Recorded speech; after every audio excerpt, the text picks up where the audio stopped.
Gajwel MLA camp కార్యాలయంపై Congress గూండాల దాడిని తీవ్రంగా ఖండించారు నియోజకవర్గ బీఆర్ఎస్ ఇన్ఛార్జ్ ఒంటేరు ప్రతాప్ రెడ్డి.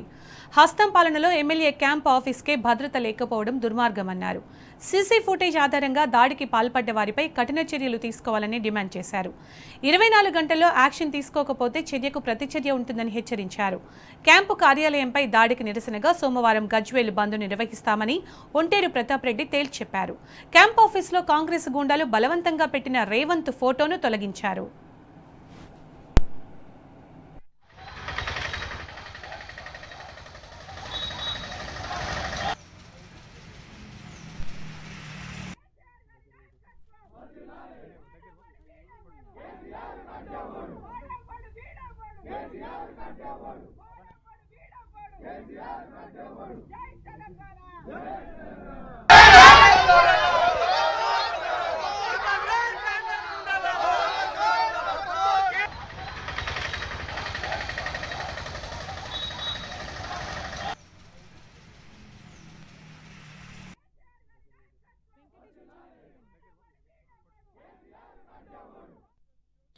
ఉంటారు, తన ఇంట్లోనే ఉంటారు.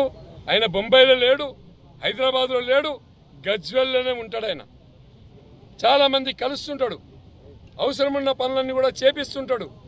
మేము కూడా ఆయనకు అందుబాటులో ఉండి మా బీఆర్ఎస్ పార్టీ నాయకత్వం అంతా కూడా పనిచేస్తూ ఉంది ఇక్కడ.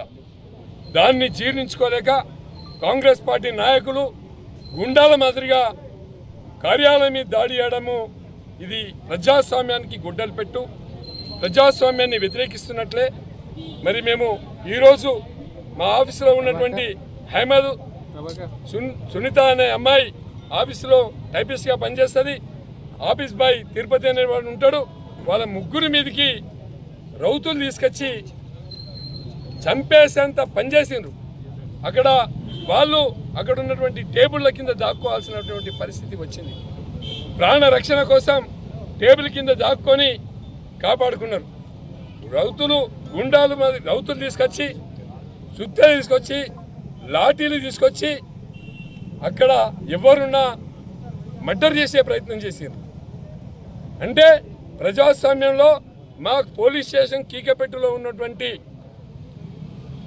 క్యాంప్ ఆఫీస్కే భద్రత లేకుంటే ఈ ప్రభుత్వంలో ఇది ప్రజాపాలన గుండాల పాలన మరి ప్రజలకు అర్థం చేసుకునేటువంటి రోజు దగ్గరలో ఉంది.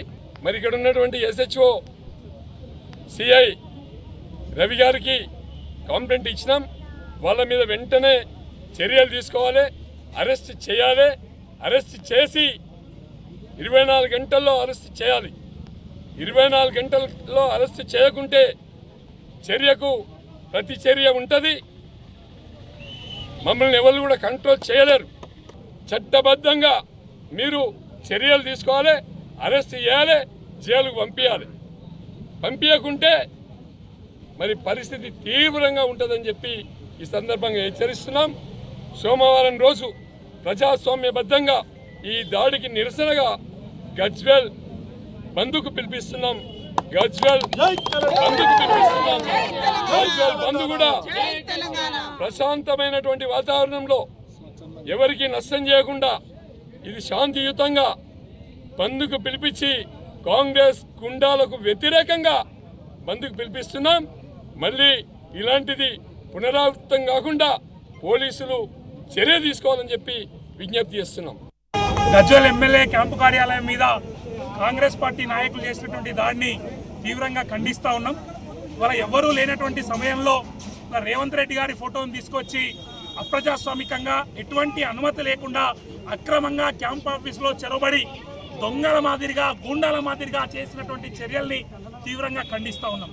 వీళ్ళ కాంగ్రెస్ పార్టీ నాయకుల పరిస్థితి ఎక్కడికి దాపురిచ్చిందంటే వాళ్ళ లీడర్ను ప్రొజెక్ట్ చేసేటువంటి క్రమంలో వాళ్ళ రేవంత్ రెడ్డి బొమ్మలు పట్టుకొని రోడ్ల మీద తిరిగేటువంటి పరిస్థితికి వాళ్ళు దిగజారినట్టు కనబడుతున్నది. గజ్వేల్లో కేసీఆర్ అడుగు పెట్టక ముందు గజ్వేల్ నియోజకవర్గం పరిస్థితి ఏంది, ఇవాళ కేసీఆర్ అడుగుపెట్టిన తర్వాత 10 ఏళ్ల పరిపాలన తర్వాత ఇవాళ పరిస్థితి ఏందో ఒక్కసారి ఆత్మవిమర్శ చేసుకొని ఏ ఒక్కరి తలుపు తట్టినా వాళ్ళ కేసీఆర్ కనబడతాడు. కేసీఆర్ గజ్వేల్ నియోజకవర్గ అభివృద్ధిలో ప్రతినిత్యం కనబడతా ఉన్నాడు. ప్రజలు తాగేటువంటి మంచినీళ్ళలో పంట పొలాల్లో పారేటువంటి ప్రతి కాలువ నీళ్ళలో, అదేవిధంగా గజ్వేల్ చుట్టూ కనబడేటువంటి ప్రతి బిల్డింగ్లో, ప్రజలు నడిచేటువంటి ప్రతి రోడ్డులో కేసీఆర్ నిరంతరం కనబడుతూనే ఉన్నాడు. కనబడ్డప్పటికీ కాంగ్రెస్ పార్టీ నాయకులకు కనబడినట్టుగా వ్యవహారం చేసి, అదేవిధంగా ప్రజల్లో ఇవాళ వాళ్ళకు ఎక్కడ కూడా వాళ్ళకు ప్రాతినిధ్యం లేదు. ప్రజల్లో వారు రోజుకింత పలచన అవుతా ఉన్నారు. కాబట్టి దాన్ని జీర్ణించుకోలేక దాన్ని డైవర్ట్ చేయడానికి ఇవాళ వాళ్ళు కేసీఆర్ గారి క్యాంపు కార్యాలయం మీద దాడి చేయడం ద్వారా, ఇటువంటి చిల్లర ప్రయత్నాలు చేయడం ద్వారా పత్రికల్లో, మీడియాలో కొంత స్పేస్ దొరుకుతుంది అనేటువంటి ఒక ఆరాటం తప్ప వీళ్ళకు ప్రజల మీద ఎక్కడ కూడా చిత్తశుద్ధి లేదు.